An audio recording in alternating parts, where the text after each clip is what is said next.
سیرت اور خوبصورت عورتیں ہیں۔ اللہ رب العزت سورہ رحمان میں ایک بار پھر فرماتے ہیں حوریں جو خیموں میں ٹھہرائی گئی ہوں گی۔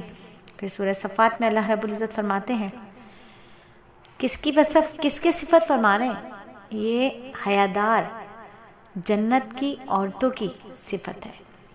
فرمایا اہل جنت کے پاس شرمیلی اور خوبصورت آنکھوں والی حوریں ہوں گی، اس قدر نرم و نازک گویا انڈوں کے چھلکوں کے نیچے چھپی ہوئی جھلی۔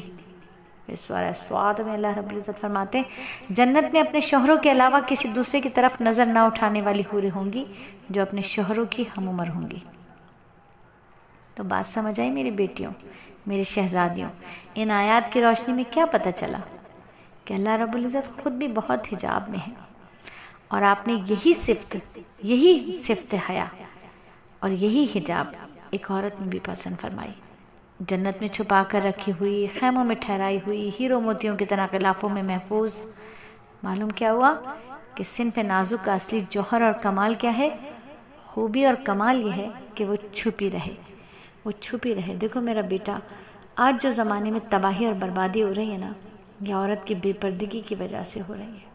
عورت کو پردے میں رہنا ہوگا، حیا کے پیرائے میں رہنا ہوگا، اپنے محارم کے جھرمٹ میں رہنا ہوگا، بس محرم سے دور نہ جائے۔ اور اتنا بدترین فتنے کا دور ہے کہ محارم کے سامنے بھی کتنے لباس میں جانا ہے؟ وہ جو نماز کے وقت جو آپ نے لباس پہنا ہے، اسی لباس میں اپنے محارم مردوں کے سامنے بھی آپ نے رہنا ہے، میں نے بھی رہنا ہے۔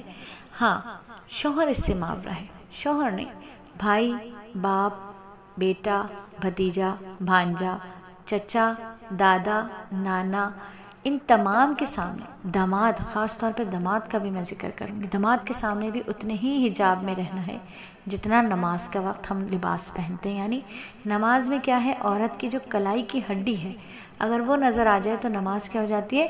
فاسد ہو جاتی ہے۔ اتنی دیر تک نظر آتی رہے کہ ایک رکن ادا ہو جائے، نماز ٹوٹ جاتی ہے۔ تو اتنا ہی ہاتھ ہمارے محرم مردوں کو نظر آئے، اتنا ہی چہرہ جو ہمارے نماز میں نظر آتا ہے وہ ہمارے محرم مردوں کو نظر آئے، اور اتنا ہی ہمارے پاؤں جو ہمارے نماز میں نظر آتے ہیں، اس کے سے زیادہ کسی محرم مرد کو بھی نظر نہ آ رہے۔ بدترین فتنے کا دور ہے، بدترین فتنے کا دور ہے۔ اور یہ جو گیجٹ ہے نا، موبائل، اس نے تو ہمارے بچوں کو بھی بہت خراب کر دیا ہے۔ آنکھیں بند کر لینے سے بلی نہیں کھائے گی کیا کبوتر کو؟ اگر وہ والدین جو یہ سمجھ رہے ہیں کہ ہمارے گھر کے اندر محارم مردوں کے سامنے، غیر محرم مردوں کے سامنے ہماری بچیاں آتی جاتی ہیں تو فرق نہیں پڑتا، تو یاد رکھیے خطرہ یہیں کہیں آس پاس ہے۔ اللہ رب العزت ہماری حیا اور پاک دامنی کی حفاظت فرمائے کہ حیا کا وصف جو ہے وہ تو جنت کی عورتوں کی صفت ہے۔ اللہ رب العزت ہم سب کو جنت میں ان عورتوں کے ساتھ جگہ عطا فرمائے جو متقین تھیں، جو صالحین تھیں، جو شاکرین تھیں، جو اللہ کی محبوب تھیں، اللہ کی پسندیدہ تھیں، جن سے اللہ راضی تھے اور وہ اللہ سے راضی۔